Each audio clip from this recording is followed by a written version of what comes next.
Bom, pessoal, na nossa aula de hoje, o assunto é sobre a história e a geografia desse complexo e interessante país, que é a China. Por conta de sua enorme complexidade, vamos fazer uma aula que seja objetiva, que não fique ao mesmo tempo longa e cansativa. Vamos abordar todos os principais aspectos da China de uma forma objetiva. Primeiro, a China localiza-se no Extremo Oriente, uma região aí, como já vimos, onde há o predomínio dos povos amarelos, que tem origem nas regiões da Sibéria, na Rússia.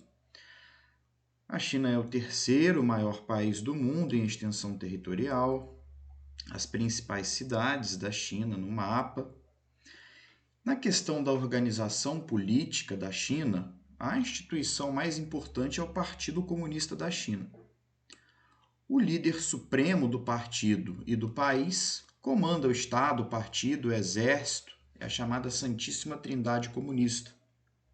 Então, é a figura mais importante do país, é o líder supremo.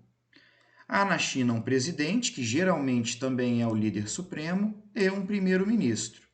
E podemos dizer que a China tem um regime chamado totalitário. O Estado exerce o controle praticamente total da vida pública e privada dos cidadãos. E há uma centralização muito grande nas mãos do Estado e uma restrição das liberdades, liberdade religiosa, liberdade de expressão, de imprensa. Agora vamos falar muito brevemente sobre os aspectos físicos ou naturais da China. Em termos de climas e vegetações, podemos dizer que há uma diversidade enorme.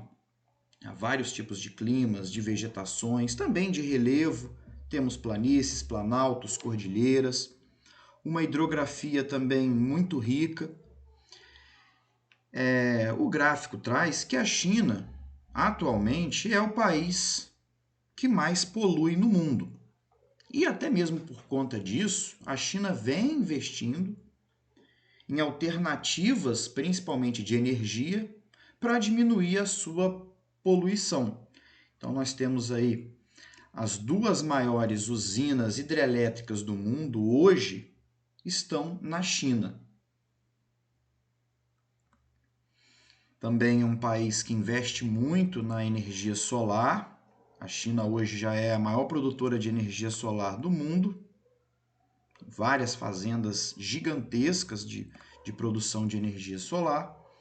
E é uma superpotência que investe na energia renovável, energia solar, energia eólica, como um mecanismo de diminuir a poluição excessiva. Também há projeto de cidade-floresta. Cidade-floresta é aquela cidade sustentável, com energia limpa, com milhares de árvores plantadas e predominando verde, carros elétricos. Agora vamos falar da história da China. O que hoje é o território chinês foi habitado por vários povos, várias dinastias. Então, é importante salientarmos que a China de hoje não é a mesma China de séculos, de milênios atrás. Então, vamos observar aí uma importante dinastia da China, a dinastia Shang. Olha o território que ela ocupava. Evidentemente, bem menor do que a China de hoje. Então, lembrando, dinastia é o sistema político da monarquia em que o poder vai passando de pai para filho. Cabe destacarmos aí a chamada Grande Muralha da China, aqui na região, no atual norte da China, que foi construída, demorou muitos séculos para ser finalizada e tinha o objetivo de impedir a invasão de povos, nômades principalmente, que vinham do norte. E aquela história de que as muralhas da China são vistas do espaço, isso não passa de mito. Outro ponto importante na história da China é a chamada Rota da Seda, uma rede de vias comerciais aí intercontinental ligando várias partes do até então mundo conhecido, do velho mundo, Europa, África, Ásia, fazendo aí o intercâmbio comercial e também cultural. A China já fez parte do Império Mongol. Durante a Idade Média, temos as histórias de Marco Polo, que foi um comerciante europeu que ficou por muitos anos na China e vários produtos, várias mercadorias que conhecemos hoje têm origem na China, como o macarrão, a bússola, por exemplo. Marco Polo levou muitas novidades da China para a Europa. Já era aí o desenvolvimento, o início do desenvolvimento do chamado comércio de especiarias. Especiarias essas, mercadorias, temperos, muito valorizados na Europa. Portugal, no século XVI, ocupou uma parte da atual China, aqui o chamado Macau, ficou sob o domínio português. Macau foi colônia de Portugal até 1999, ano em que os portugueses a devolveram para a administração chinesa. Isso também aconteceu com Hong Kong, que foi domínio da Inglaterra até 1997. Ambas são regiões administrativas de grande desenvolvimento econômico. Foram cidades que pertenciam a Portugal ou à Inglaterra e que recentemente foram devolvidas à soberania chinesa. A dinastia em que a China teve a sua maior extensão territorial foi a chamada dinastia Qin, ou dinastia Manchu. Mas o que mais importa para o nosso estudo aqui da história da China, sem sombra de dúvida, é o imperialismo europeu. O que é o imperialismo europeu? É o domínio sobre um território, o domínio de nações estrangeiras sobre um território. O imperialismo europeu se deu a partir da Revolução Industrial, quando havia a necessidade de mercado consumidor e matérias-primas para as indústrias. Então, os ingleses eles vão ter interesse em dominar a China, que já tinha um mercado consumidor gigantesco. Os ingleses introduzem o ópio no país. É uma droga produzida a partir de uma planta chamada papoula. E houve um número muito grande de viciados na China, viciados em ópio. E aí a dinastia chinesa que estava no comando do país começou a restringir o ópio, até que houve a destruição de um carregamento de ópio e tivemos as guerras do ópio entre a Grã-Bretanha e a China. A Grã-Bretanha venceu e a China teve que abrir os portos aos ingleses. E a partir daí a China foi fazendo várias concessões para as nações imperialistas, como Grã-Bretanha, França. Houve a perda de territórios para ingleses, franceses, japoneses. Em 1899 a 1901 tivemos a Guerra dos Bóxeres. Era um grupo de chineses formando uma sociedade secreta que tinha o objetivo de expulsar os invasores. Porém, novamente, os chineses perderam a guerra para as nações imperialistas, principalmente a Grã-Bretanha. Então, a charge mostrando aí os países imperialistas fatiando a China, apesar de não ter havido uma dominação territorial completa da China, houve um imperialismo sobre o território chinês, obrigando os chineses a entregarem alguns territórios, a fazerem concessões econômicas, a abrirem os portos, a comprarem os produtos das nações imperialistas. A China também ficou sob o domínio do Império Japonês. O Japão dominou uma grande parcela do atual território da China. Até que, em 1911, há a Revolução e a implantação da República na China. E entre 1912 e 1949 foi um completo período de caos e guerras civis entre nacionalistas, defendiam o capitalismo, tinham os monarquistas que defendiam a volta da monarquia, vários grupos separatistas em diversas regiões. Já estava também em franca ascensão o comunismo. Então, esses vários grupos estavam se digladiando pelo poder, em caos e guerra.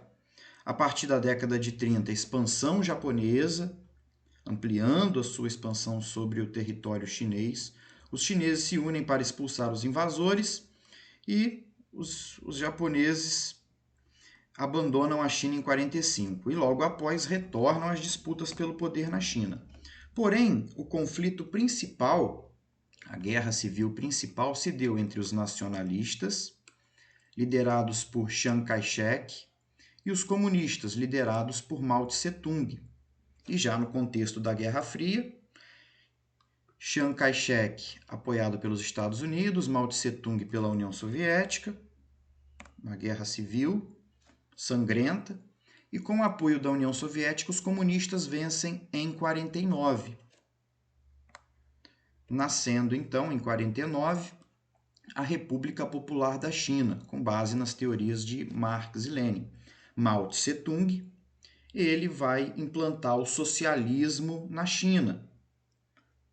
Propriedade estatal, economia planificada, reforma agrária, fim da liberdade econômica, da liberdade de iniciativa. E os nacionalistas que perderam a guerra fogem para Taiwan.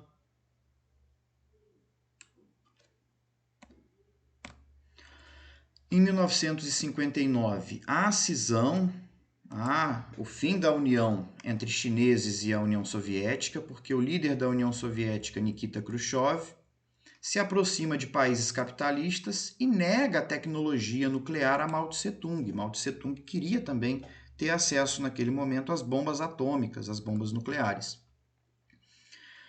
Uma das políticas de Mao Tse-tung foi o chamado Grande Salto para a Frente, que na verdade foi uma grande fome, um genocídio, que chegou a matar por volta de 45 milhões de chineses ou mais, de fome.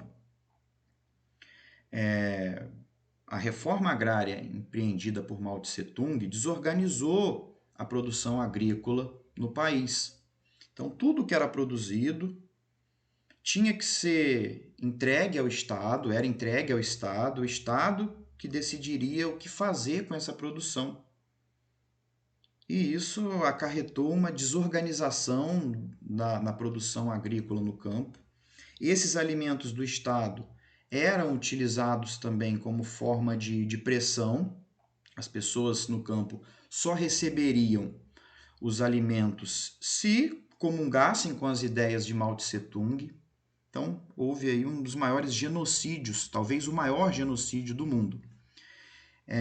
De 1966 a 76 tivemos a Revolução Cultural, implementada por Mao Tse-tung, que foi uma lavagem cerebral, principalmente nos jovens, para perseguirem os opositores, os defensores do capitalismo, a cultura, entre aspas, burguesa, e foi também um show de tortura, de assassinatos, de humilhações públicas. Com a morte de Mao Tse-tung, algum tempo depois, é alçado ao poder, o novo líder supremo da China passa a ser Deng Xiaoping. E Deng Xiaoping inicia um período de abertura e de reformas no país, se aproximando de países capitalistas e abrindo algumas áreas da China para o desenvolvimento capitalista, atraindo empresas transnacionais. Então, aproveitando-se da mão de obra disponível e barata, do enorme mercado consumidor, dos recursos minerais e energéticos, são criadas por Deng Xiaoping as ZEEs, Zonas Econômicas Especiais, onde as empresas de fora poderiam ali se implantar e produzir, aproveitando-se da mão de obra barata. Houve grande desenvolvimento na China do setor de energia, de transportes, e a partir daí tivemos o chamado capitalismo de Estado na China. Algumas áreas foram abertas para as empresas poderem lucrar e houve um crescimento econômico muito grande a partir daí. Então, Deng Xiaoping ele abre o país para o capitalismo. Começa a haver a propriedade privada, empresas de fora começam a atuar na China, aproveitando-se dessa mão de obra barata e do enorme mercado consumidor. Porém, aproveitando-se da abertura econômica, começa na China um movimento pedindo democracia e também respeito aos direitos humanos, liberdade religiosa, de expressão. E esses manifestantes, eles são massacrados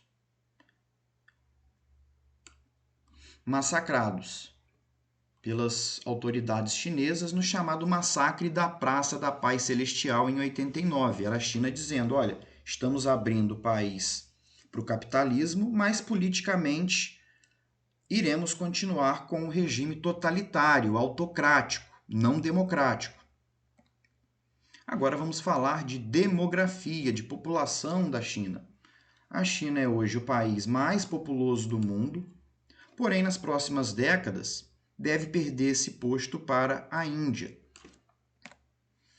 O mapa com a densidade demográfica, vemos que a população na China é mal distribuída, se concentrando principalmente na porção leste do país. É famosa na China a chamada política do filho único, que foi implementada de forma efetiva em 1979, que basicamente visava controlar o crescimento da população chinesa, dizendo que nas áreas urbanas os casais deveriam ter apenas um único filho. E alguns fatos curiosos na China foi o aborto, que é legalizado no país, e o aborto principalmente de meninas. Porque na cultura chinesa, quem cuida dos pais quando ficam velhos é o filho, é o homem. Então, como só podia ter um filho, quando descobriam que era uma menina, geralmente eles abortavam, esperando ter um filho do sexo masculino. Aqui vemos o chamado hotel cápsula, que é comum na China, devido à sua enorme população. E, se observarmos na população chinesa, há mais homens do que mulheres. Então, vamos observar o gráfico aqui. Há uma parcela, milhões de homens a mais do que mulheres. Pirâmide etária, 1990 e 2014. Então, vemos uma diminuição da parcela jovem da população.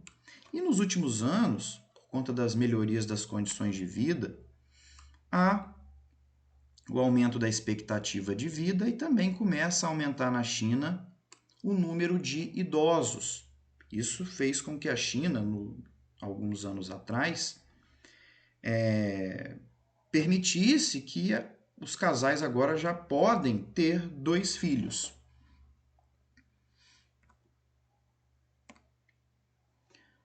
O PIB per capita na China, que é o PIB dividido pela população. Então, vemos que a China tem um PIB per capita desigual e também há na China uma desigualdade social ainda grande. Inclusive, há ainda pessoas na China que passam fome. Outro ponto importante é a diáspora chinesa. O que é diáspora?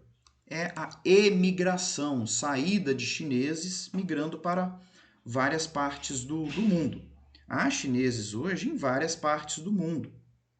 Há mais de 40 milhões de chineses fora da China. Inclusive, tem crescido o número de chineses na América Latina, inclusive no Brasil. Uma curiosidade são as Chinatowns. O Porque Chinatown é uma área urbana com grande população de chineses em uma sociedade não chinesa. Então, temos Chinatown no Canadá, nos Estados Unidos, na França. Comunidade sino-brasileira em São Paulo. Os chineses eles já têm interesse em criar uma Chinatown em São Paulo. Outra curiosidade também, não há praticamente espaço mais na China. O espaço é muito otimizado, principalmente para a produção de alimentos. Então, a China não tem interesse em ampliar cemitérios. Então, a China começa a confiscar caixões e proíbe enterros. Não há mais espaço nos cemitérios chineses. Inclusive, há cremação oficial na China. Mas muitas pessoas ainda têm aquela tradição de ser enterrado, em que pese o budismo, uma religião forte na China, incentivar a cremação, ainda há alguns grupos na China que não abrem mão de serem enterrados, são contra a cremação. Então, 6 idosos cometem suicídio após cidade chinesa proibir enterro em túmulos. O governo incentiva a cremação com leis, metas, incentivos monetários e concursos. Mas a prática, apesar de crescente, ainda é tabu para muitos chineses. Então, um texto falando aí da cremação e, apesar de ser uma prática hoje comum na China, alguns grupos, alguns chineses, não abrem mão de serem enterrados. Porém, pessoal, aqui apenas a nível de curiosidade, é o chamado cemitério vertical, que é um ótimo modelo de necrópole que ocupa pouco espaço e não agride o meio ambiente. Então, seria, na minha opinião, uma das soluções para a China. Faz o cemitério vertical, que ocupa menos espaço. Xangai, cidade mais populosa da China. Agora vamos falar de cultura, de religiões. Uma das religiões, também filosofias de vida na China, é o chamado taoísmo. A palavra Tao, caminho ou curso, indica a força primordial que mantém o universo em equilíbrio. Não é uma divindade antropomorfa, mas uma espécie de energia impessoal que se move por trás de tudo o que existe. Segundo o taoísmo, o fluxo do Tao é regido pela transição entre Yin e Yang, os pares de opostos que formam o cosmos, macho, fêmea, luz e sombra, quente e frio. O ser humano deve viver em harmonia com a natureza, pois faz parte dela. Dessa forma, acredita que quando tomamos a natureza como referência em nossas vidas, atingimos o equilíbrio, ou Tao. Afirma também o desprendimento do mundo material e a anulação dos desejos. Enquanto prática para se desapegar do mundo material, a meditação seria um caminho para um entendimento mais profundo das relações que temos com o universo, no qual todos os seres e coisas são interdependentes. Nada diz sobre a vida após a morte. Então, o taoísmo, além de ser uma filosofia de vida, é também uma religião. Tem as suas tradições, rituais, talismãs, magias. O considerado aí o fundador do taoísmo, Lao Tse, e o Tao, o equilíbrio, a energia que equilibra o mundo, o Yin e Yang, é um princípio do taoísmo, uma força, uma energia cósmica, não é considerado um deus onipotente, onipresente, onisciente, mas uma energia que tudo controla e que busca o equilíbrio. E também devemos, segundo essa filosofia e religião, buscar o equilíbrio para vivermos em harmonia com a natureza, porque a natureza ela tende ao equilíbrio. O confucionismo ele não é uma religião, mas uma ética, um estilo de vida, que muito antigo também, muito impregnado na cultura chinesa. Os principais pontos: reverência aos ancestrais, disciplina, ordem, hierarquia, consciência política, trabalho, valorização do estudo. E uma outra religião também forte na cultura chinesa é o budismo. Porém, se formos falar de religião, mais de 50% da população é ateísta, ou seja, não acredita em Deus, em espírito, em vida após a morte, ateísta, agnóstica ou sem religião específica. Agnóstico é aquele que acredita numa força superior, mas não segue nenhuma religião específica. As religiões populares chinesas, mais de 20% da população, essas religiões populares chinesas seriam um sincretismo entre o taoísmo, o confucionismo, o budismo. O budismo 18%, cristianismo 5%, o islamismo 1,8%, hinduísmo e judaísmo menos de 1%, outros, como apenas o taoísmo, 0,7%. E o texto fala que a China tem uma diversidade étnica grande. São vários povos, línguas, mas a língua principal é o mandarim. O Kung Fu, apesar de todos acharem que é originário da China, na verdade o Kung Fu surgiu na Mongólia, mas é muito forte na cultura chinesa. Separatismos na China. Temos o separatismo no Tibete. Então, em 1950, o Exército Popular ocupou o Tibete. Em 59, houve um levante pela independência que fracassou e até hoje há protestos, manifestações pela separação do Tibete em relação à China. Outro movimento separatista é na província de Xinjiang, ou Sinkião. Os uigures querem criar aqui um país soberano chamado Turquestão Oriental. E tem sido recorrente nos últimos anos as denúncias que a China estaria fazendo campos de concentração de tortura na província de Xinjiang contra essa população, fazendo lavagem cerebral, tortura, perseguindo os muçulmanos, porque nessa província os uigures eles são majoritariamente muçulmanos. Há também na China, além da perseguição religiosa aos muçulmanos, há também perseguição religiosa contra o cristianismo. Outro problema também envolvendo a China é Taiwan. Até hoje não há consenso sobre Taiwan ser uma nação soberana ou uma província chinesa. A população de Taiwan não pensa em reatar e voltar a ser um único país com a China, porém a China continua reivindicando Taiwan. E também Hong Kong, que há movimentos pela independência de Hong Kong. Há movimentos pró-democracia, inclusive. No mapa, as grandes regiões geográficas da China, Xinjiang, Tibete, Mongólia Interior, China do Leste e Manchúria.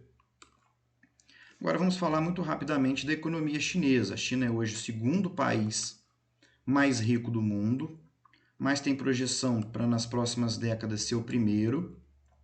O forte da China é a produção industrial. A China hoje ela exporta muitas mercadorias industrializadas para o mundo todo e mercadorias baratas, porque o custo de produção lá é muito barato, por causa da mão de obra barata. O desenvolvimento industrial começou, como eu disse antes, com as ZIS de Deng Xiaoping, permitindo o capitalismo, as empresas de fora produzirem na China, aproveitando-se da mão de obra barata. O maior conjunto de obras da história da humanidade, até 2049 ele espera que seja concluída. Um conjunto de rotas comerciais ligando a China a várias partes do mundo, através de rotas marítimas, terrestres. Agora vamos falar de geopolítica da China. A China faz parte do Conselho de Segurança da ONU, já tem um desenvolvimento aeroespacial gigantesco. Aqui eu discordo, não é hoje meramente uma potência regional, mas uma potência global, com uma influência enorme na Ásia, na Oceania, na África e na América Latina. as disputas territoriais da China com países vizinhos, por conta de algumas ilhas no Oceano Pacífico, disputas aí pelo mar entre a China, Vietnã, Brunei, Filipinas e Malásia. A imagem mostrando o domínio hoje econômico que a China tem na África, o mandarim crescendo no continente africano, na América Latina também tem crescido muito a presença chinesa, inclusive no Brasil. E, em termos de geopolítica, o mundo hoje segundo a teoria mais aceita, é unimultipolar. Uni porque, no sentido militar, os Estados Unidos é líder incontestável. Multi, porque economicamente temos vários polos. Então, os 4 principais polos de poder econômico do mundo hoje a influenciar o mundo: União Europeia, Estados Unidos, China e o Japão. Nova Guerra Fria, alguns autores falam que hoje, na geopolítica, as 2 maiores superpotências do mundo são Estados Unidos e China, que disputam aí a influência e o poder no mundo. A China também participa do BRICS. O BRICS não é um bloco econômico, é um mecanismo de cooperação, mas que vem aprofundando a interação entre os países membros. Brasil, Rússia, Índia, China e África do Sul. Imagem aí algumas características do BRICS, como PIB per capita, percentual de taxa de crescimento do PIB. China inaugura a primeira base militar no exterior, abertura de instalações no Djibouti, faz parte da estratégia de Pequim para aumentar seu poderio naval. Então a China ela vem investindo muito em tornar-se o país mais poderoso do mundo. Planeja construir 18 bases navais no exterior, as impressionantes ilhas artificiais construídas pela China no mar, e o arsenal nuclear também vem crescendo muito. Então, pessoal, assim nós concluímos o nosso estudo sobre esse interessante e importante país, não só da Ásia, mas do mundo inteiro.